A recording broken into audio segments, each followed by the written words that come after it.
ज्यावेळी कलुषित हवेनी जीव उद्मरेल ना तुझा, त्यावेळी स्वतंत्र स्वच्छ हवा मिळण्यासाठी एक तरी खिडकी उघडी ठेव. काही विचारू नको त्या देवाला. त्या दगडाच्या देवाशीच तुझं लग्न लावून देणार आहे. बकुळा, अगं तू भाविणीची लेक आहेस. 4 जणांसारखा लग्नाचा अधिकार नाहीये तुला. जे माझ्या मनात येते तेच तुझ्या मनात येते ना विठे. दिलीप. होय. चंपे.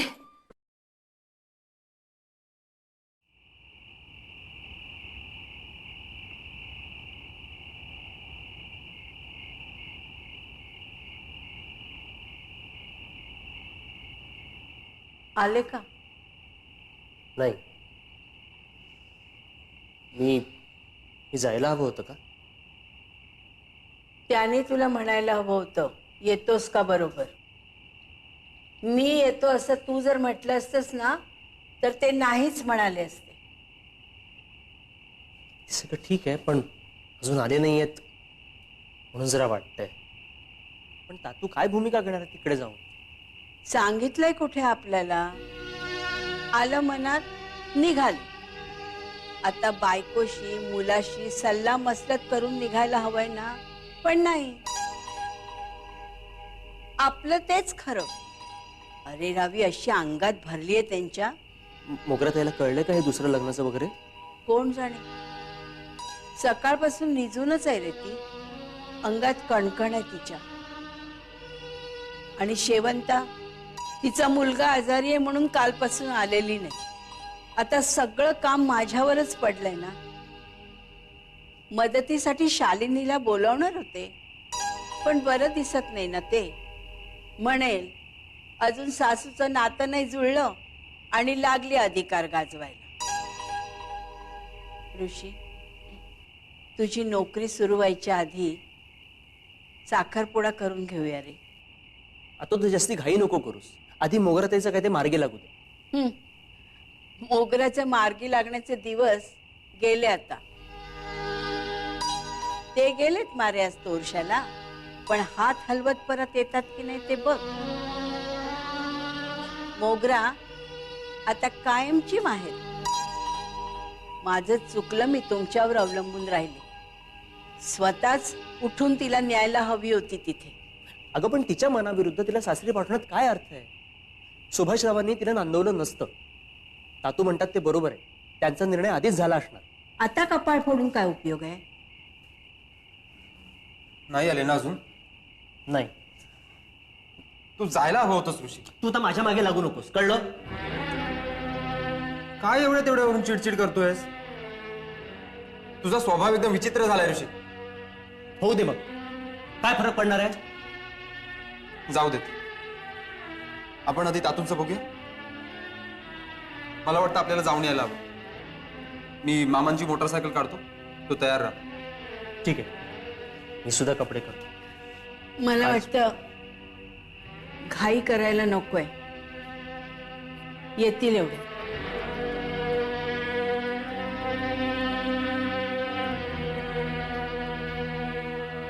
का गाडीचे बैल सोड आणि त्यांना आंबोण दे रे. आंबले असतील.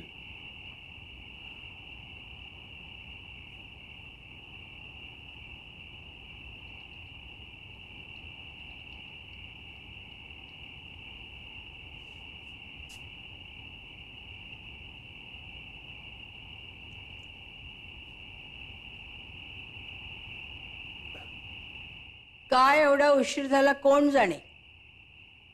आता ऋषी आणि मुकुंदा दोघही निघाले होते तुम्हाला बघायला. उगाच सगळ्यांना ताप. मग आता हात जोडून सगळ्यांची माफी मागू का? पाहिलंस ना ऋषी, साधं बोलणं म्हणून नाही, हे असंच तिरकसपणे. तुम्ही बोलताय ना साधं, मग झालं. चले ऋषी. अरे आलात तुम्ही तातू? हो, काही हरकत आहे? हो. असं कशाला बोलताय? तुम्हाला उशीर झाला म्हणून आम्ही येणारच होतो. तुम्ही ठीक आहात ना? हो, सुदैवानी म्हणा किंवा दुर्दैवानी ठीक आहे. काय झालं तोरशाला? मला पाणी द्याल का कोणी? हो, मी आणतो. श्रीराम श्रीराम.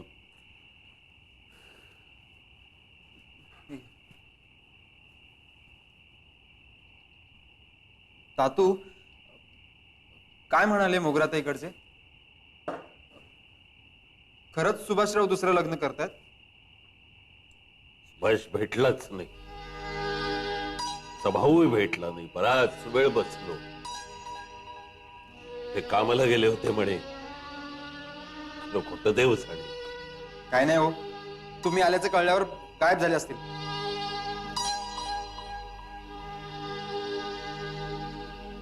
मोगऱ्याची सासू भेटली का? ती गरीब बिचारी रडत होती. मोगराची आठवण काढत होती. तेव्हा घरचं पोर म्हणत होती. हळूहळू हळूहळू शिकवून शिकवून कसं वागायचं शिकली असती म्हणाली. तिच्या हातात काही नाही म्हणत होती. खरंच नियती असे उलटे सुलटे तिढे का घालून ठेवते ते कळत नाही. अशा वाटेवर नेऊन सोडते. पुढेही जाता येत नाही, मागेही फिरता येत नाही. आले ना हात हलवत. ओळखीच्या माणसांचे, ओळखीच्या माणसांचे, ओळखीचे घाव होते. कोण जाणे हाय तेव्हा काय माझे नाव होते.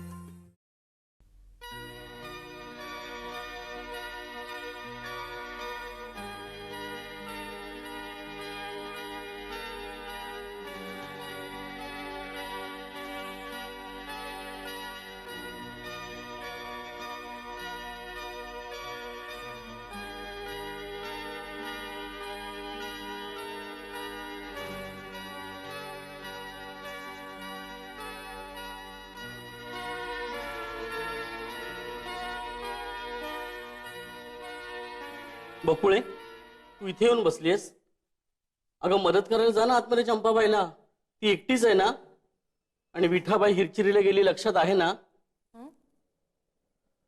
अगं बघतेस काय अशी? चंपाबाईचं व्रत आहे आणि केवढा गोडाधोडाचा स्वयंपाक करायचा आहे. मी पाणी घ्यायला जातोय, तू जा आतमध्ये. केलीये रे मी कोरडी मदत. आणि आता चंपा मावशीला बाकी सगळं स्वतःच्याच हाताने करायचंय. म्हणून तू इथे येऊन बसलीयस? मला वाटलं मुंबई प्रकरणावरून रागवलीयस. नाही रे वासू, रागावले नाहीये मी. मला मला काही सुचत नाहीये. कशाबद्दल सांग ना. श्री बाबा, हल्ली ना मला तुझ्याशी बोलावंसंच वाटत नाही. नुसती गप्प असतेस.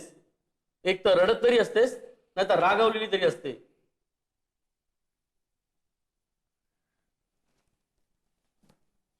ए बकुळे, काय झालंय ग?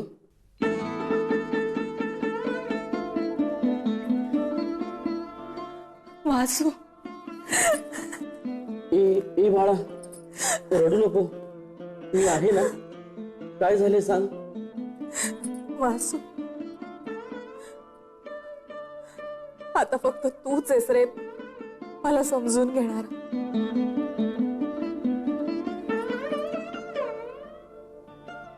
आई, मावशी, नंदा, मला आता कोणाबद्दलच विश्वास वाटत नाही. त्यांनी माझ्यापासून खूप गोष्टी लपवल्या रे. मी कित्येकदा विचारलं तरी देखील नाही सांगितले त्यांनी. आणि आता जे काही सांगितलंय ना ते देखील अर्धवटच आहे असं वाटतंय मला. आणखी काय काय असतं भाविणीच्या आयुष्यात देव जाणे. भाविणीला लग्न करण्याचा अधिकार नसतो. त्यांचं देवाशी लग्न लागतं असं सांगितलं होतं मला नंदाताईंनी. आणि काय? तिने शपथ घातली का मला सांगू नको म्हणून. कसं सांगू मी? नंदाने तुला मला न सांगण्याबद्दल शपथ घातली? नंदाने सुद्धा? अगं, तुला वाईट वाटू नये म्हणूनच ना. हे काय आहे ना मला कळतच नाही. मला वाईट वाटू नये, मला त्रास होऊ नये म्हणून जो तो माझ्यापासून गोष्टी लपवतो. मी काय कचकड्याची बाहुली आहे का? तसं नाहीये ग बकुळे. आपले ज्याच्यावर प्रेम असतं ना त्याच्या जीवनात जरा सुद्धा चटका लागू नये असं प्रत्येक माणसाला वाटत असतं. उद्या तूही अशीच करशील ना?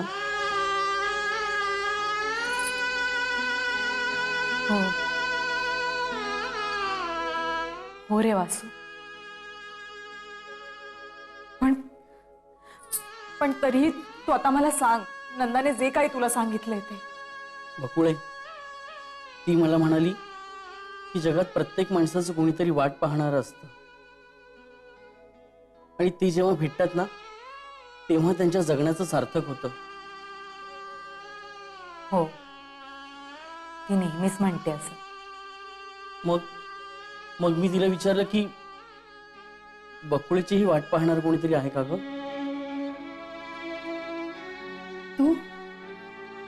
तू असं विचारलंस तिला? हो. मग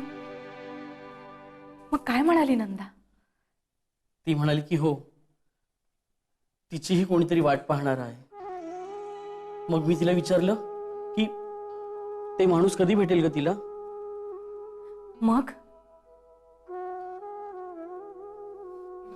मग ती म्हणाली की हो, नक्की भेटेल, पण लाभेल की नाही माहिती नाही. कारण बकुळा ही भाविणीची मुलगी आहे. तिला लग्न करण्याचा अधिकार नाहीये. तिचं लग्न फक्त देवाशीच लागतं. हेच सांगू नको मला म्हणत होती ती. मी तिला विचारलं की तो माणूस कधी भेटेल ग तिला? मग ती म्हणाली की हो, नक्की भेटेल, पण लाभेल की नाही माहिती नाही. कारण बकुळा ही भाविणीची मुलगी आहे. तिला लग्न करण्याचा अधिकार नाहीये. तिचं लग्न फक्त देवाशीच लागतं. हेच सांगू नको मला म्हणत होती ती.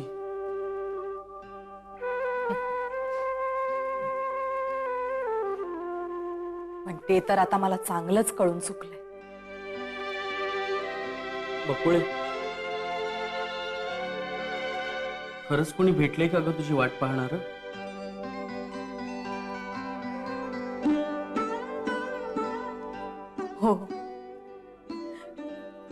हो वासू, तो भेटलाय मला.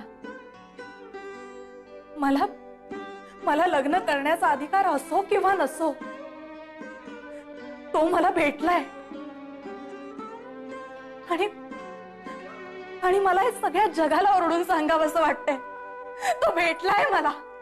हो, तो भेटलाय मला. बकुळा, ए बकुळा, आत येतेस का जरा? बकुळे बकुळे, जा चटकन आत जा जा.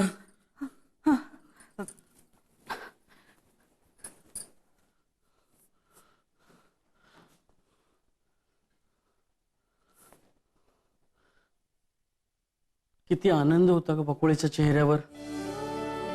पण पण कोण असेल तो?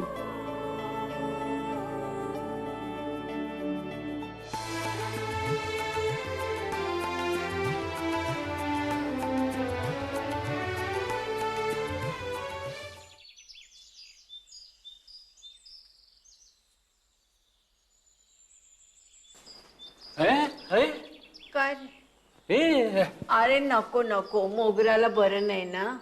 हो, आणि शेवंताचा मुलगा आजारी म्हणून ती पण येत नाही रे. मग पाणी कोण भरणार? मलाच भरायला हवंय ना. सकाळ शेतावर गेलाय आणि मागच्या विहिरीला पाणी नाही रे, समोरच्या विहिरीतूनच पाणी आणायला हवं. चल. काय हो. अरे पण अरे ऐक ऐक माझं. आई आई गो आई, जमले गो बाई मी. देवासारखा धावून आला हो केशव. अगं, एकनाथांच्या घरी श्रीखंड्य म्हणून विठुराय आले होते. पाण्याच्या पखाली वाहत होते त्याच्या घरी. आठवतंय ना? माहितीये ना? म्हटलं ना, दूर लोटू नका त्याला. गुणी आहे मुलगा, बोलता येत नाही, पण मनात काय ते चेहऱ्यावर स्वच्छ वाचता येतं.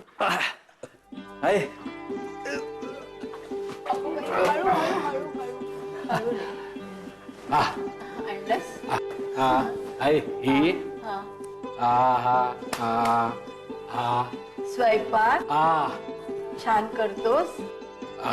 नको रे, मी करीन करीन. नाही रे, मी करीन. आई ग, काय ग, असा काय दिसतोय तुझा चेहरा? काय नाही हो, काय बरं नाही का वाटत आहे तुला? नाही वाटत. बघू बघू. अगं, हे काय, अंग केवढं तापलंय तुझं. नाही, ताप आलाय तुला? नाही, तू चल. हो, नको. चल, आतल्या खोलीत आराम कर. अगं, केशव करेल स्वयंपाक आजचा दिवस. करशील ना रे बाळा? चल, तू जाऊन तुझ्या खोलीत आराम कर. जाईन मी, जाईन. नाही, मी नेऊन सोडतो तुला.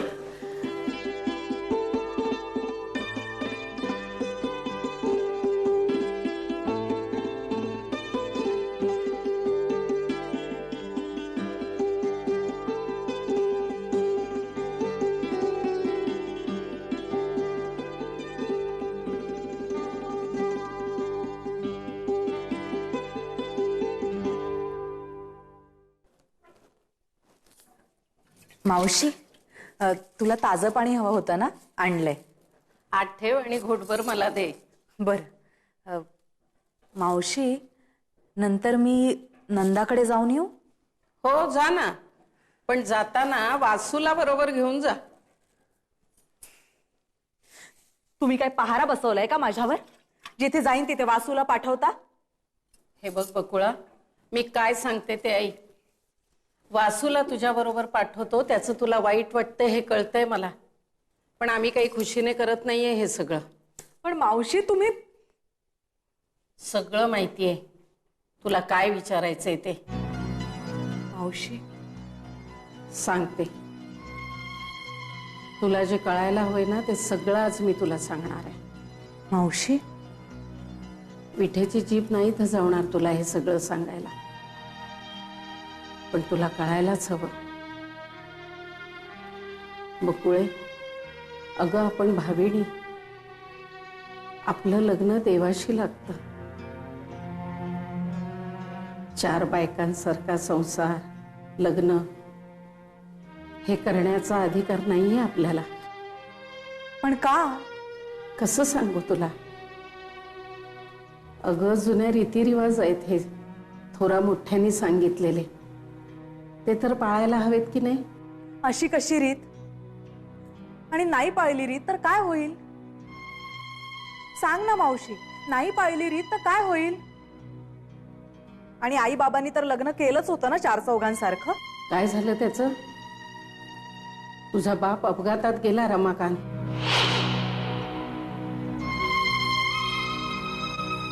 मावशी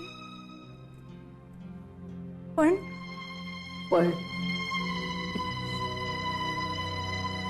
या पण बरोबर प्रत्येक भावीण झगडली आणि देवाच्या कोपाचा चटका बसला की मुकी झाली.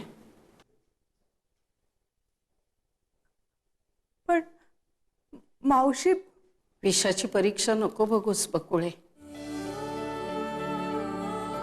कोणावर जीव जडून बसली असशील ना, तर वेळीच पाऊल मागे घे ग, नाहीतर त्याच्या जीवाची आहुती उघड्या डोळ्यांनी तुला पाहावी लागेल. प्राण जाताना दग्याचा मी कुठे आरोप केला. प्राण जाताना दग्याचा मी कुठे आरोप केला. तू म्हणतेस ना नेहमी, या जगात प्रत्येकाची कोणी ना कोणीतरी वाट पाहत असतं. ते माणूस आपल्याला भेटणं महत्वाचं म्हणतेस ना?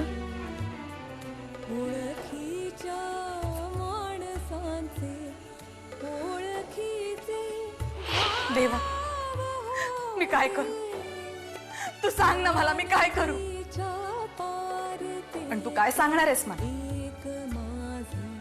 की मी तुझी दासी आहे म्हणून? मी संसार नाही करू शकत, माझ्या ऋषीशी लग्न नाही करू शकत,